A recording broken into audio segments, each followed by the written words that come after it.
guys, Jo from Cotton and Fluff here. Thank you for coming back again to watch another YouTube video. I hope you're all really well and you've managed to get some sewing in. I've done bits and pieces this week. It's been an unusual week and I'll explain a little bit more towards the end.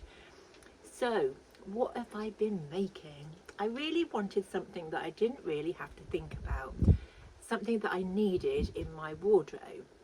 So after having a look, I thought, you know what, I could do with some more skirts. I've got quite a few trousers and dresses, but I thought, yes, I need another skirt. Now the pattern, my go-to pattern for a maxi dress, nice and simple, and you always get a lovely result, is the Amelia skirt by Tammy Handmade. I just love the way she teaches, how she talks about her patterns, and also the instructions that come with each of her patterns as well, because they're so informative, and at a beginner level they are perfect for somebody who is just starting out on their sewing journey. So I will put some pictures in here. So I've done it in a black and white cotton gingham, and it's very lightweight. It wasn't an expensive gingham, and it was just nice to have something quite floaty, and they're also talking about the temperature going back up again, so would we have something lovely in the wardrobe that I could just pop on that's just nice and cool. So I'm so happy that I made another Amelia skirt, and I am going to be making more, particularly into the winter, in some heavier weight fabric, such as some cord. And the colour that I need, that I'm missing in my wardrobe, is a dark green. I've noticed that a lot of my fabrics have got like green elements, well, majority of them, and I thought it'd be perfect. And also going into the autumnal months, which we don't even want to think about yet, for down the road, I thought yes, that would be perfect to get some nice plain dark green skirts. So what else have I been doing? So I've been looking through Instagram, looking what everybody's making, because I love getting all the inspiration from all the fabulous makers that are online, from all the beautiful fabrics that are launching, the new patterns, which are just love it. And I love it when a pattern's been out for a while and so many people will make them up and pop them onto Instagram or Facebook or wherever, so you can just have a look and see what they've done with it, and it just gives you lots of ideas. And also they tend to tell you how they've got on with the pattern. So there was one challenge that jumped out at me, and I thought, this would be good. As a beginner sewist, I have lots of scraps. I'm not very good at calculating my fabric requirements for a pattern, particularly when I've just started making something. So I have got quite a lot of scrap. Cinnamon Daisy are running a challenge for the month of August, and it's called Oh Scrap. So what it's asking you to do is create a garment using any pattern that you have in your stash, but using stash that is scrap or left over from other projects. So it's basically you're reducing your scrap pile and putting different colours together, which I think is such a cool idea. So I knew I had no problem with the scrap. I've got plenty of scrap fabric that's left over. Pattern, what can I do? Well, the first one that jumps to mind, and I know a lot of people will use it, is the collage top by Matchy Matchy.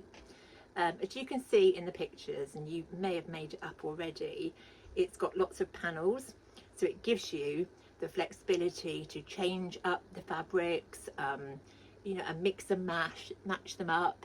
So that's what I've done. So I went through my stash and I've tried to pick colours that I felt were quite sort of cohesive together. There's elements of each in each of the fabrics.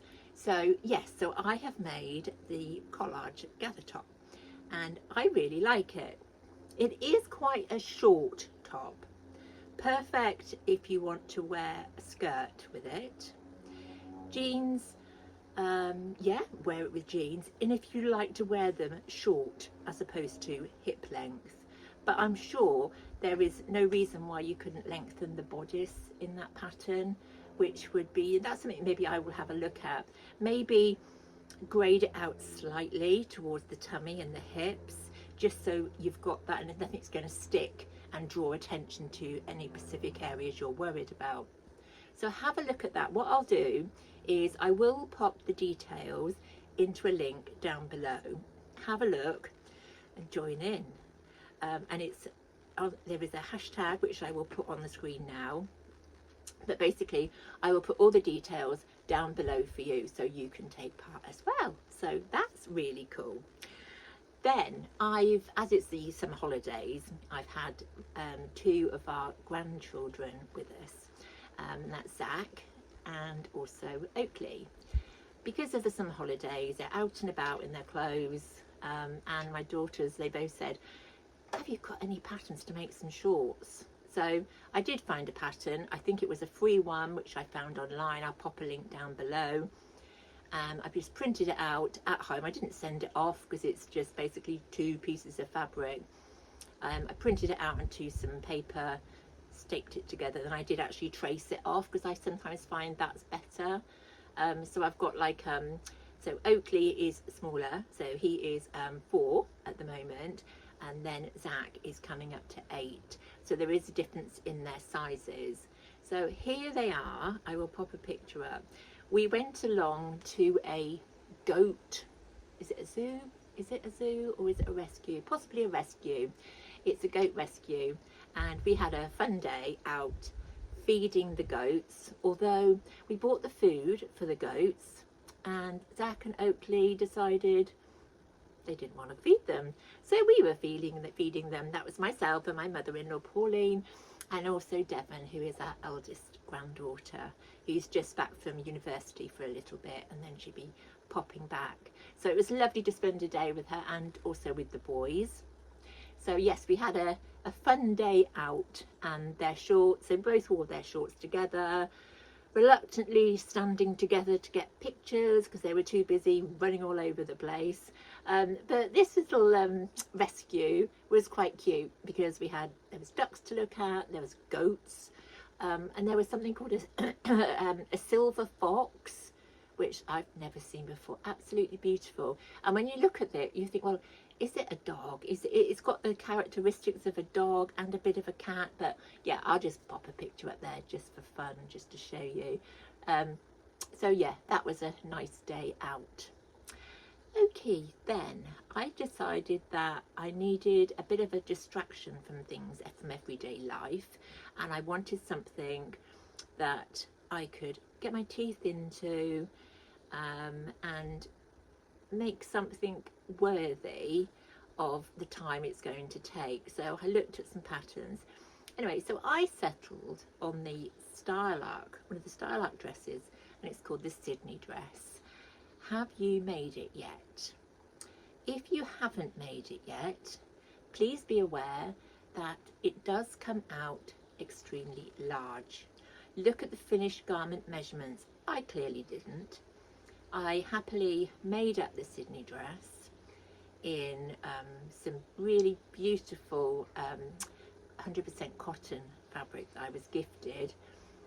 Loved the fabric, so I thought, yeah, this dress is really going to show it off. The Sydney dress, it tends to, it comes down and it like cocoons out. And when I was looking at the pattern, I was thinking, is this going to work? Yes, it is. It's going to be nice and comfy, which it is. It's so lovely and comfy, but not for a windy day because I would be off. Here it is here. As I said, I really did love the fabric. Really, really pretty.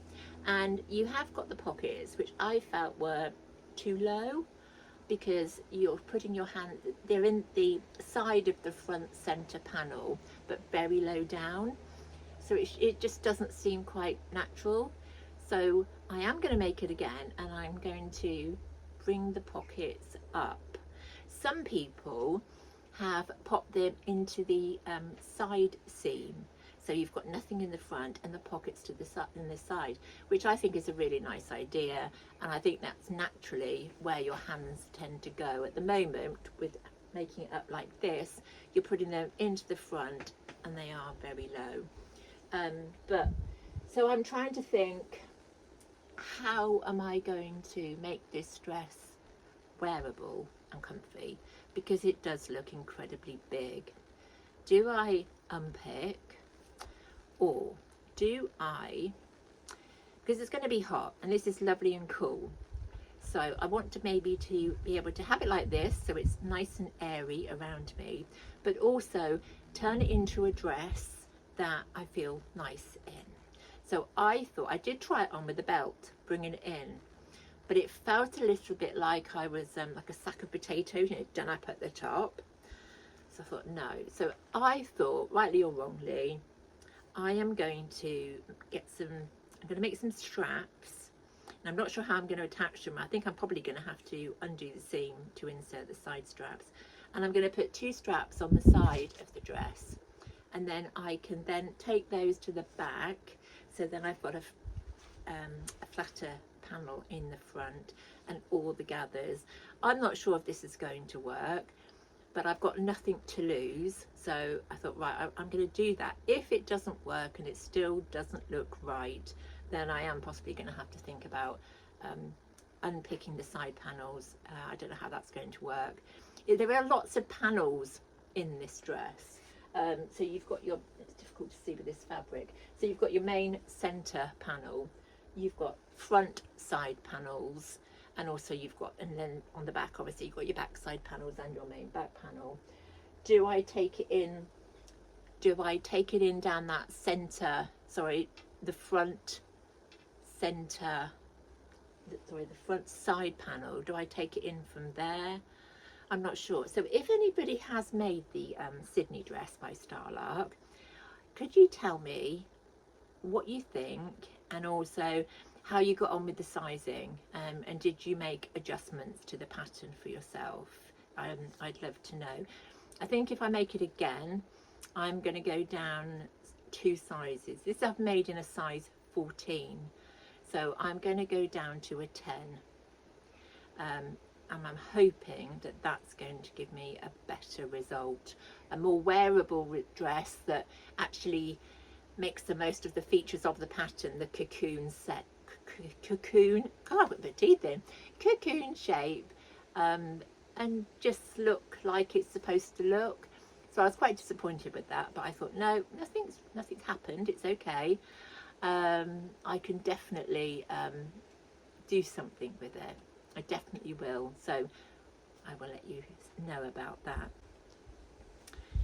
So this week it is pretty short, as I said, because this week has been pretty tough, to be honest, and it's been really hard for myself and my husband and the rest of the family. Cherry, our elderly dash hound, unfortunately passed away last week. So, and actually this morning we've been to collect her ashes, and it's always so hard when you lose a dog or a cat or any loving family pet. She was 17. We rescued her from a bit like a breeding farm, puppy farm. She'd had 4 litters by the time we managed to get her out of there, and she was in an awful state, and she didn't trust anybody. Gladly we got her right, we built up her confidence, and she was just a super dog to have around. We used to call her the grandma of the pack. Now the rest of the pack, they're all missing her terribly, because when one goes, the pack dynamic changes, so they're all getting used to losing her. Maddie in particular, you know Maddie, the Chihuahua, yeah, she's missing her, and she tends to be sort of looking out for her. And also I'm missing Cherry in the studio, because she would always be in her bed near my foot pedal, and sometimes she'd get out of bed and she'd just flop and lay over my foot pedal. But she was a little angel, and yeah, we just miss her so much. So I'm going to finish there. It's a bit of a sad note, and what I'm going to do, if you want to go now, that's fine, but I just wanted to do a few pictures just to show you Cherry and her life with us and the rest of her furry friends. But Take care, everybody, and get lots of sewing in. And if you can comment, or if anything, about the dress, the Sydney dress, that would be lovely. I'd love to know what you did and what your thoughts are with the dress. But take care, have a fab week, take care of each other, and I will see you very soon. Thank you for watching. Bye.